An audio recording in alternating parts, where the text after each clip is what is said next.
Hello, my name's Leah Band and I'm a Leverhulme Early Career Fellow based at the University of Nottingham. I'm a mathematician and I use maths to try and understand how plants grow. Today I'm going to talk about some examples of how mathematics is helping us to understand plant growth. Hello and thank you for inviting me to speak today. So I'm a mathematician. I did a maths degree and then a PhD modelling human biology in maths. And then about 10 years ago, I was given the opportunity to start applying my mathematical skills to plant science. And I mean, this really defined my career. And since then, I've been using maths to try and understand how plants grow. So I initially worked as a postdoc, and then I was given some funding from the Leverhulme Trust to be an independent research fellow. And then I actually moved on to a lectureship in September. So today I'd like to hopefully give you some examples of how maths can help us understand plant science.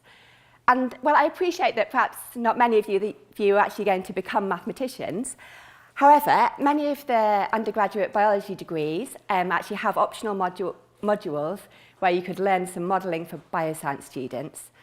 And I'm sure in your future careers, many of you are going to have the opportunity to work with people from different disciplines. So I hope in my talk today you can get a feel for how different subject areas such as mathematics can contribute to our work in biology and plant science, and whether these sorts of interdisciplinary reactions may be things that you want to take the opportunity for in your later careers.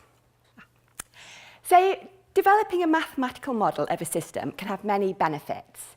It can help us understand systems dynamics. First of all, to make a model, we have to precisely define the system. And then developing the model helps us assess the roles of different processes, assessing how and why change in the system affects the outcome. Mathematical models can enable us to help understand our observations, so predict whether hypothesized mechanisms produce observed dynamics, and perhaps compare the model to particular things you can observe, but also look at the predictions of unseen components that you might not be able to experimentally observe. Developing a mathematical model can help also direct future efforts, for example, to predict outcomes after potential interventions, or assess the most useful experiment or process to do next. So mathematical modelling is being used in many different fields today. For a long time, mathematical modelling has come into physics and engineering. However, increasingly, modelling is now being used in geological applications, such as to understand ocean dynamics and climate change, say to predict the outcomes of flooding events and how we can minimise the impact of these. Modelling is also being used in medical applications, such as managing epidemics, or in medicine, deciding which is the best intervention for someone after a heart attack. And modelling is being used in managing other types of networks, such as the traffic network. And I think this is quite an intuitive example, really. Say somebody wanted to replace a junction with a roundabout, someone could develop a model and then predict how putting in that roundabout would affect the traffic flow, test the hypothesis that would improve it, and then actually direct the future process of whether they're going to go with that option. So today I'd like to talk to you about how I've been using modelling to help understand how plants grow. And I'm particularly focusing on this model species, Arabidopsis, and particularly on the Arabidopsis root. And so as you can see from this video, the whole root system of the Arabidopsis root emerges due to the growth rate and branching rate of the individual root tips. And I'm interested in how modelling can answer these two overall questions. So how do hormones regulate the root growth and branching? And secondly, how does the resulting root system affect nutrient and water uptake? So these are kind of overall biological questions, but I'd like to show you today how modelling is contributing to answering these questions. I'm going to divide my talk into 3 parts, showing you different examples of how modelling has been helping us understand these biological processes. And I'm going to start by talking about network modelling and how this has contributed to our understanding of gravitropism.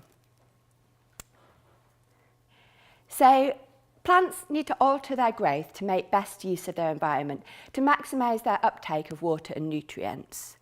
And one way in which they do this is the gravitropic response. So, as you can see from this video, if you take a root and reorientate it to horizontal, plants quickly redirect their growth and over 6 hours make a small bend so the growth continues to be in the direction of gravity. So this process is coordinated by the plant hormone auxin. So during vertical growth, auxin moves downwards through the centre of the root and then upwards through the root's outer layers in this symmetric pattern. However, if the root is reorientated, these symmetric fluxes become asymmetric, so you get a greater flux going to the lower side of the root, and this motivates the root to bend. To understand this process, we're interested in the auxin dynamics. However, biologists are unable to measure auxin dynamics in any sort of spatially detailed way. They can take an auxin measurement of the whole of the root tip, but here we're interested in kind of the details of the cellular levels of auxin. And auxin is such a small molecule, we cannot measure these levels. So to understand the auxin redistribution during a gravitropic response, they instead have to rely on downstream fluorescent reporters, such as this one here, DT Venus. So auxin needs to first bind to the tier 1 receptors, and then once bound, this can bind to DT Venus, which is a fluorescent reporter joined to the domain 2 of one of the auxin AUX-IAA proteins, and then this mediates the degradation of DT Venus. So if you add auxin to the root, this shows the fluorescence level of the DT Venus signal, and you can see when you add auxin, the DT Venus signal reduces because auxin is mediating its degradation. So to understand the auxin dynamics during the gravitropic response, we took confocal images showing the DT Venus pattern. So this is the vertical pattern, as you can see, a nice symmetric DT Venus pattern reflecting the symmetric auxin distribution. However, when you reorientate the root, you can see that the DT Venus pattern goes asymmetric. So we've got higher DT Venus on the upper level, reflecting a lower auxin level. And this is 60 minutes, 120 minutes, and 180 minutes. And you can see that you get an asymmetry, and then it returns to symmetric.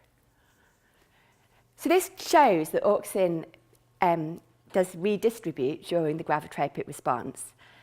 However, it doesn't give us a very clear picture of the auxin dynamics because DT Venus is, it's not auxin, it's related to auxin, but there's a nonlinear relationship between auxin and DT Venus. So we wanted to understand this network. We wanted to understand how our observed levels of the fluorescent protein reflect our observed the actual levels of the hormone of interest, auxin. And this is a way in which modelling could contribute to this project, that we had our observations of DT Venus and we wanted to understand our unseen components, auxin, which could not be detected experimentally. So we developed a mathematical model to interpret the DT Venus experimental data and to predict the corresponding auxin dynamics.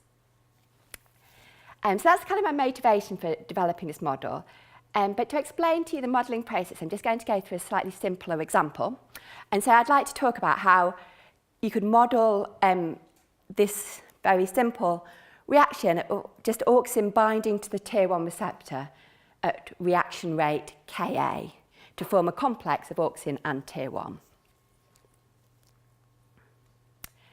So to model this reaction, we can write down an equation describing the rate of change of auxin concentrations. And so this is like a differential equation. However, if you've not done differential equations, you can just read this as the rate of change of auxin concentration.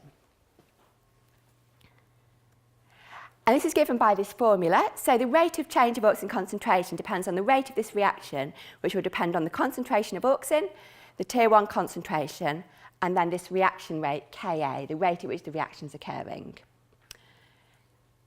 And we also could write down similar equations for the concentration of the tier 1 and the concentration of the complex. And as you see, these terms are negative because we're losing auxin in tier 1, and then this is a positive term as we're gaining the complex.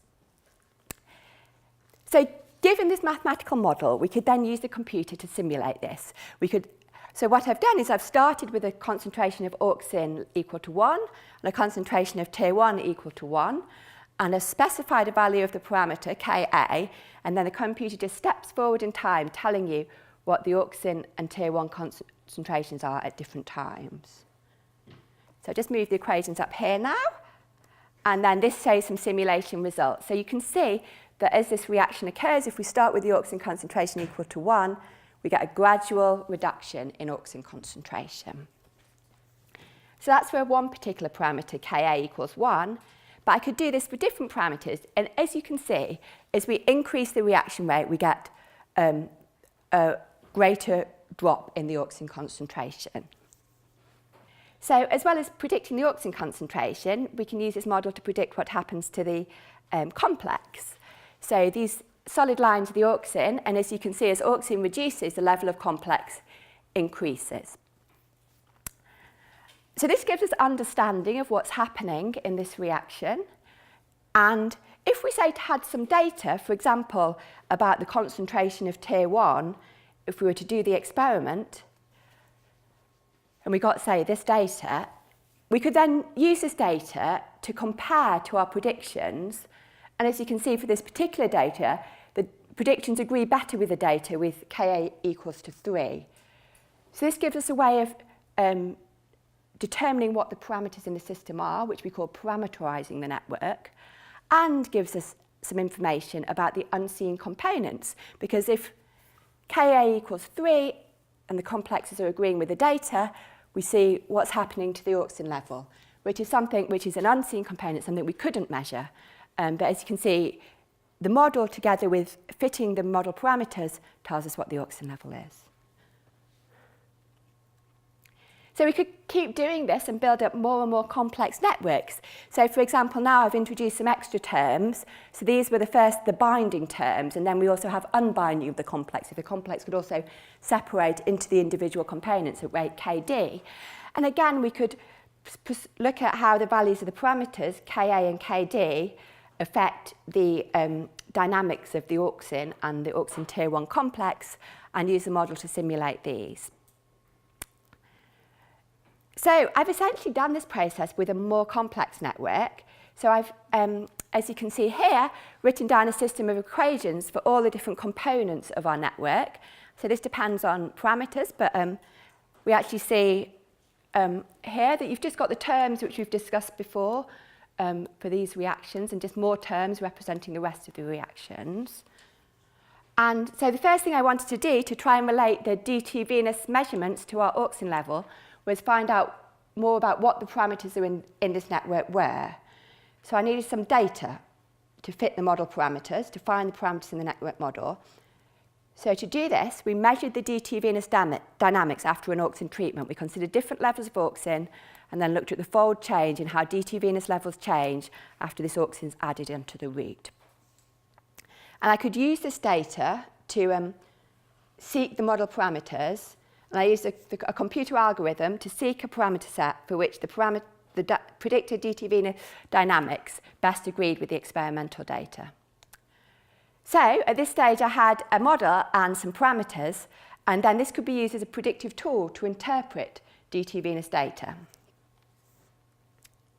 So I wanted to do this to understand more about the auxin redistribution during gravitropic response. So this is what I showed you before, with auxin levels increasing to the lower side after the routes reorientated, which is reflected here in our data, where we had low DT venous here and high DT venous here. And we took measurements of the ratio between the DT venous level on either side of the route. We took many measurements and looked at the ratio here. And as you can see, we get a ratio, the ratio increases and then decreases, which and many people looked at this data and thought, okay, well, that makes sense, right? The auxin asymmetry is increasing gradually and then decreasing gradually as the route is undergoing this gravitropic bend. However, we wanted to use the model which I've just described to gain a more quantitative understanding of this data. So to do this, I considered two cells on either side of the root tip, one here and one here. And in my model, I want to say, well, on this upper side, we've got a reduced auxin input. And on the lower side, the corresponding reduction moved to this side, so is an increase. And I wanted to find out what these auxin dynamics were. So basically I wanted to represent a function. So to the lower side, we get an increase in auxin, and in the upper side, a corresponding decrease in auxin. And I represented this using functions. So this sort of function could be characterized by 5 parameters. So this point, and this point, and this point. And then I used my computer algorithm to seek these 5 parameters to determine what the auxin dynamics were that were creating the DT venous pattern which I saw. So based on these auxin levels, I could then predict the DT venous redistribution and compare that to the data. And I actually found the best parameters for which the DT venous dynamics best agreed with those measured had this sort of auxin input. So as you can see, we get suddenly a really large increase in the asymmetry of auxin to each side. This is maintained for about 100 minutes, and then the fluxes go back to equal. So this was really surprising because we always assumed that the auxin asymmetry was maintained throughout the gravitropic response. However, the gravitropic response, the gravitropic bend, took all the way to 600 minutes. So we're actually seeing this only an initial asymmetry, which then returned symmetric. And as you can see, with this auxin dynamics, I was then using my network, my parameterized network, to predict the DT venous, and we saw this good agreement with the data. So this just shows this time dependence written in terms of angle dependence. So the model showed that at about 40 degrees, the auxin asymmetry returned to symmetric, which was a very surprising result because it suggests that the auxin asymmetry is first of all initiating the bending response, but this is somehow remembered in order to create the remainder of the bending response after the root reaches 40 degrees. So we were really keen to test this model prediction. And so this is a case where not only is the modelling predicted unseen components, but we also motivated some further experiments. So we thought about what's important about 40 degrees. So the auxin asymmetry is created by stateliths, these little starch particles, which are in these cells at the very tip of the root. And when the root's going downwards, these are on the lower face.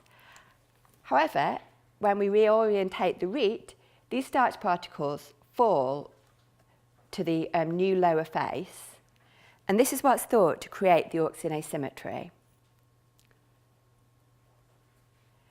However, as the root bends, these starch particles are going to continue moving.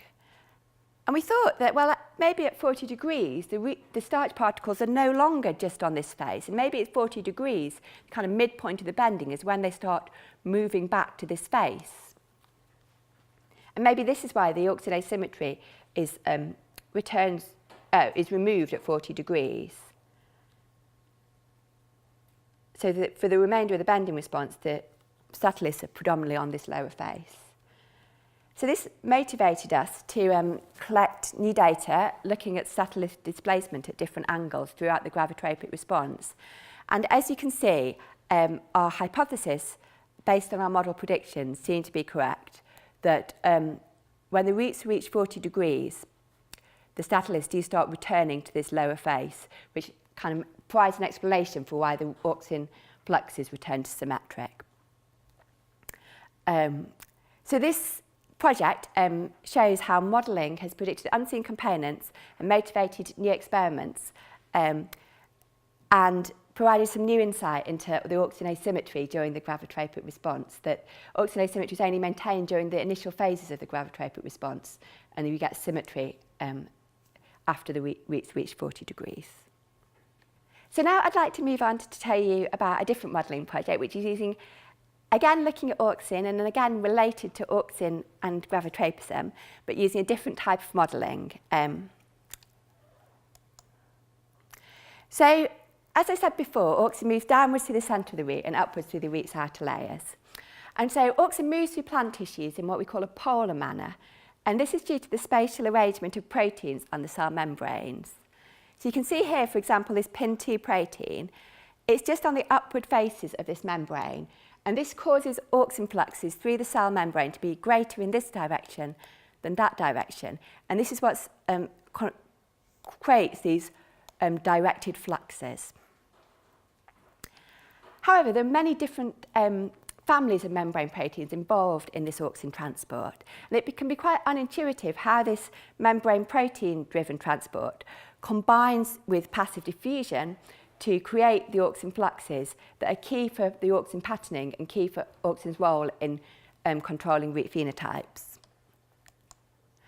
So this area has motivated many different multicellular models of auxin transport. For example, looking at leaf venation, so looking at how the auxin fluxes create the veins within leaves. Looking at phyllotaxis, so these membrane proteins, together with the auxin dynamics, create regions of high auxin in the shoot apical meristem, which controls the patterning and later emergence of organs. And also in plant growth, where the auxin dynamics have been shown to control the developmental zones, so control regions of cell growth and regions of division, which are important for controlling the root growth rate and direction. So this, however, I was kind of interested in gravitropism, and these auxin fluxes are very important for gravitropism, because as I showed, it's these cells down here that sense the gravity stimulus, the ones with the statolith particles in, whereas it's these cells further back that actually adjust their growth to cause this downward bend. And so auxin is very important, these upward fluxes, in communicating between these cells down here and these cells up here. And various of the membrane proteins have been shown to have a major effect on this gravitropic response. So here's the PIN2 proteins that I showed you a couple of slides back. And as you can see, when the root's reorientated, this root doesn't start bending downwards like the wild type. And here's another mutant in some of the membrane proteins. This is the AUX1 influx carriers. And as you can see, these just don't grow into the direction of auxin at all. They grow all over the place because the roots cannot respond to gravity. And I was interested in developing a multicellular auxin model to understand why knocking out these membrane proteins creates these phenotypes. So I wanted to develop a model using real cell geometries so that I could accurately capture the geometries of the cells in this root tip region. So to do this, I used what we call as a vertex-based approach, which basically means we represent the cells using polygons, which are defined by their corner positions. So a key input into my model was the cell geometries, and this is a confocal image in which the cell walls have been stained with propidium iodide, and some computer scientists who I work with, Tony Pridmore and Mike Pound, had developed a tool called CellSet, which extracts the geometry of the cell walls from this confocal image and gives us this nice data which I could read into my model. I also had a key model input, which is the distribution of the membrane proteins. So these shows different members of the PIN efflux carriers, these PIN membrane proteins, and I used these images observed using antibodies to create a map of where all the PIN proteins were. The final model input is my mathematical description of the cellular auxin dynamics. So just like for the network, I create a system of ordinary differential equations to describe the rate of change of auxin within every cell and cell wall compartment. And in these equations, I needed different terms to represent the diffusion of protonated auxin across the cell membranes, the efflux of auxin across the cell membranes, which depends on whether we've got these PIN membrane proteins there, diffusion of auxin within the cell wall, so auxin can just passively diffuse through the tissue, through the cell walls. And I also included auxin production and degradation in every cell based on some data that showed we get high auxin production within these cells here at the region called the quiescent center. So I created a system of equations which included all these terms, and then I simulated them, starting with no auxin in the tissue and then putting some auxin in and seeing where that distributed until it reached an equilibrium. and I could predict the levels of auxin within the cells of my model. So as you can see, we're seeing a large auxin level here within the root tip, and we're seeing the flux is going downwards through the centre of the root and upwards through the root's outer layers. And this is in good agreement with other models in the literature, which had also shown that the PIN membrane proteins pattern the root tip, and in good agreement with data using a different fluorescent reporter called DR5. This was one that was developed about 20 years ago. However, as I showed before, we had this network that parameterized how auxin depended on the DT venous fluorescent reporter. So I could use this parameterized network to predict, as well as the auxin levels in every cell, and every cell had this network describing how auxin degrades DT venous, and I could then predict the DT venous levels in every cell. And interestingly, I found that this wasn't in very good agreement with our data, that we could quantify the level of fluorescence in every one of these cells, and this gives us this data on our measured levels of DT venous. But this was not in very good agreement with what we were predicting. So in this situation, we think, well, what is wrong with our model assumptions? Is there something missing from our model? Is there something we've put in the model that is incorrect? So this motivated us to think again about other membrane proteins. We concluded that the auxin distribution depends on mechanisms in addition to the efflux carriers, or these PIN proteins. And so we looked at what happens if we include the influx carriers. So these are other membrane proteins that cause auxin to be influxed into the cells from the cell wall. So I then looked at incorporating these distributions into the model and specified these on our root tissue. And then I can make some more predictions. So here I see the predicted auxin level. And so again, as has been suggested in the literature, we had a high auxin in the quiescent centre region, and we had the auxin fluxes going downwards through the centre of the root and upwards through the root's outer layers. However, as you can see, we had quite a different auxin pattern here. And this was suggesting that auxin, when it goes upwards through the root's outer layers, mainly does it through this thin lateral root cap here. So this is kind of a very thin layer of cells that just surround the very tip of the root, and then just through these outer layers of the root. So again, I used the network model to predict the DT venous level here, and I found that this was in much, much better agreement with our measurements. So our model predicted that the influx carriers are playing a crucial role in controlling the auxin distribution at the tip, that the influx carriers were creating these high levels of auxin within this lateral root cap and within this outer layer of the root, which is called the epidermis. They seem to be creating higher levels of flux within these cells, and that this was very important for creating this pattern of auxin here.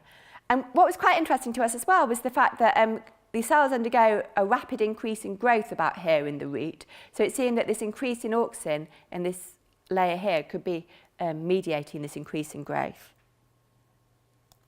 So again, the model motivated us to go back to the experiments and consider what happens to DT venous in seedlings without the AUX1 influx carriers if we have a knockout in the AUX1 influx carriers here.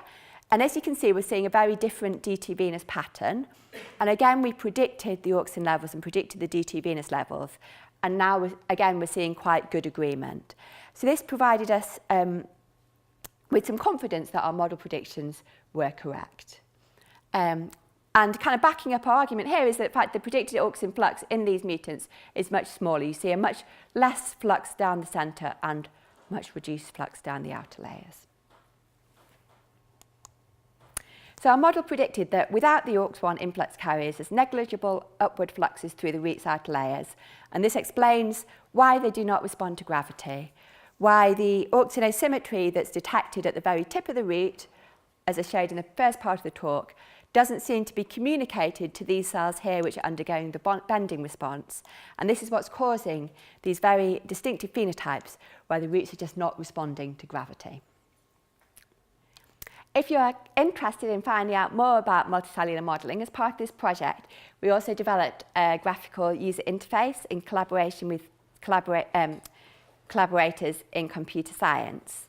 And so if you are interested, you can actually download a jar file from this website, and this enables you to open this screen where you can select different geometries, choose your parameter values in the model, select different patterns of the membrane proteins, and actually predict how the auxin pattern then evolves within your root. You can kind of select cells and look at output the level of auxin in different cells, and you can step forward in time and look at different species, both auxin and DT venus. And this gives a way in which you can interact with a model. Even though you might not be a modeler and you might not want to look at equations, you can still interact with it in this way. So I'd like to move on to the final part of my talk, which is building on this multicellular modelling to test a hypothesis about why auxin dynamics position lateral roots or root branches. So this was in collaboration with Tom Beekman's group at the University of Ghent. So here we see an Arabidopsis root, and you can see we get these branches off, which are a key determinant of the root system. And these lateral root branches seem to appear where there's a maximum in the auxin response. So you can see these fluorescent marks here, and this shows the DR5 auxin reporter. And as you can see, beneath every branch, we get this DR5 showing up. So this was discovered about 10 years ago and has motivated many different hypotheses as to what's causing these essentially oscillations or pulses in the auxin response, as this is the first sign that a lateral root is going to emerge from this position. However, my collaborator Tom Beekman made a really interesting observation. So in this video, the red arrows show when the lateral root cap cells are lost, and the yellow arrows, which will appear in a minute, show the position of the DR5 maximum. So he observed that the loss of the lateral root cap cells appears to be spatially and temporally related to where these DR5 maximum occur and where we later get lateral roots or the root branches appearing. This was very interesting because the lateral root cap, this very small cap of cells over the very tip of the root, is very important for the root sensing its environment and water status, nutrient status. So this could be quite important in enabling the plant to create root branches where in regions where we have particularly rich sources of water and nutrients. So here I show another still from a similar video. And so here we can see the lateral root cap, and here I've highlighted these cells, which form a ring of cells at the very distal position of the lateral root cap. Because this little lateral root cap, as I say, it's only over the very tip of the root. So you get this ring of cells here, and on a regular basis, these cells undergo programmed cell death. So as the root's growing down, this lateral root cap is maintained just at the tip by these cells undergoing apoptosis, so programmed cell death. And we hypothesised that when these cells undergo programmed cell death, that this could be actually depositing their auxin into the tissues in the root, and that this was somehow causing a maximum of DR5 in this position, a maximum in the auxin response, which was going to go on to form the root branch. However, this mechanism, this process, was very difficult to visualise experimentally because we can't visualise auxin at this sort of spatial resolution. And this is quite a quick process, so even using the auxin reporters such as DT venus and DR5 made it very challenging to actually test this hypothesis properly. So this is where using a model was going to be very useful, because with a model, I can simply take off this ring of cells, put that auxin into the cells underneath, and see where it moves to. And with a model, I can try many different things and test the hypothesis without the time taken to do an experiment. So this is the model which is very similar to the one I showed you before, and it's this cell here that's the final one of the lateral root cap. Here I've just got half a root because it's revolved around this central axis. And when I take this root cap cell off and see where the auxin goes, you can see that the auxin flows into these underlying tissues and forms a peak here, which is exactly the position where the DR5 maximum was seen, the position where you get an increase in the auxin response, which is thought to mediate the lateral root branches to form. So our model really suggested this hypothesis was correct, that if auxin was removed from this cell, that it was creating this auxin maximum and then leading to lateral root growth. So to test this model, so the model suggested that you needed various components to actually create this maximum. So we needed a particular type of auxin synthesis to be there, particular positions of the membrane proteins. So in the model, it was quite straightforward for me to remove these components and see what happened to the auxin maximum. So here I've removed this auxin synthesis, and here I've moved the influx proteins, and here I've moved the efflux proteins. And if we simulate the model, you can see that in these different scenarios, we're getting much reduced build-up in these underlying cells. So if we remove the auxin synthesis, you're getting some build-up, which happens just here, but it's actually a much lower than in the wild type.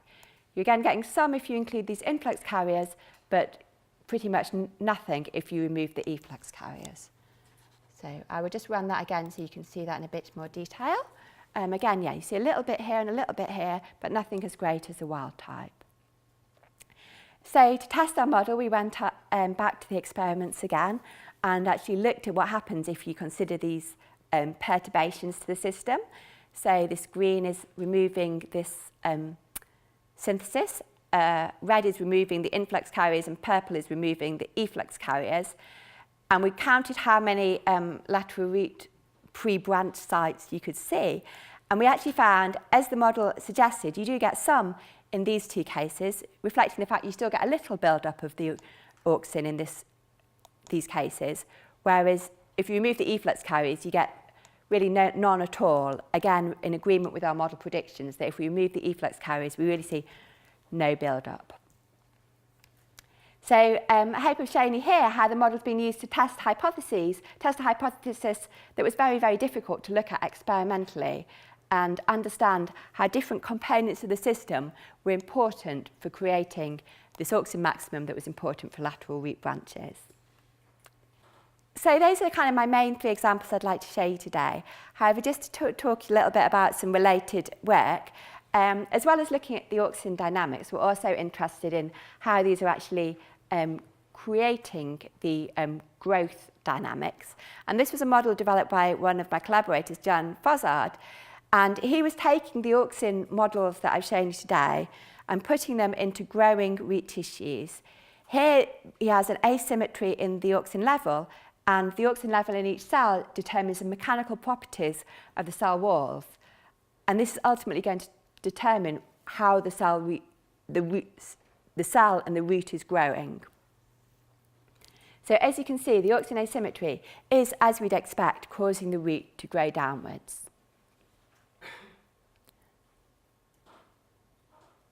And so this is helping us to understand how auxin's creating this root bending during the gravitropic response. And I'd also like to briefly show you some work looking more at the full root system. And so these projects are looking at how the growth and branching of the individual root tips determine the root system's architecture and water uptake. So this is using a modelling framework called SimRoot. where you can specify parameters relating to the growth of the individual root tips and then see how this determines the whole of the root architecture based on their growth and their use of carbon. In this framework, we can specify different types of roots and have different parameters depending on the root type. And we can also look at how, as the root system grows, how that affects the water uptake into the root. And as you can see here, the water depletion from the soil. So as you can see, our understanding of the root growth and branching could ultimately contribute to this type of model to provide the genetic basis for these processes, which then in this model could then determine how these processes affect the water and nutrient uptake. So to conclude, I've shown you like 3 examples of how modelling is contributing to our plant science research. I've shown you this first example was talking about how a network model could relate the concentration of DT Venus, the concentration that we could observe, to our unseen component, auxin. And that this enabled us to predict auxin dynamics during a root gravitropic response, something that was at the moment impossible to measure experimentally, but could be inferred by looking at the level of DT Venus in our model. And this led us to thinking very differently about the gravitropic response and showed that the auxin asymmetry is lost when the roots reach 40 degrees. I've secondly shown you about how multicellular auxin models are contributing to our understanding of how the membrane proteins are controlling the auxin dynamics. And I've shown you how I've been using this model to test hypotheses as to how the auxin dynamics position root branches.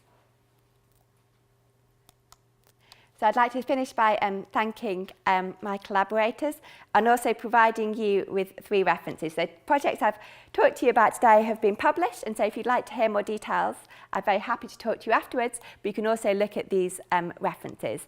And in these projects, modelling was very much part of a larger systems biology project. It was not just me working on it, but also experimental biologists and computer scientists and engineers. And so I'd really like to thank my many collaborators. And finally, if you were interested in downloading the graphical user interface so you could have a go at running your own auxin transport models, this can be found on this website. Okay, well, thank you very much for listening.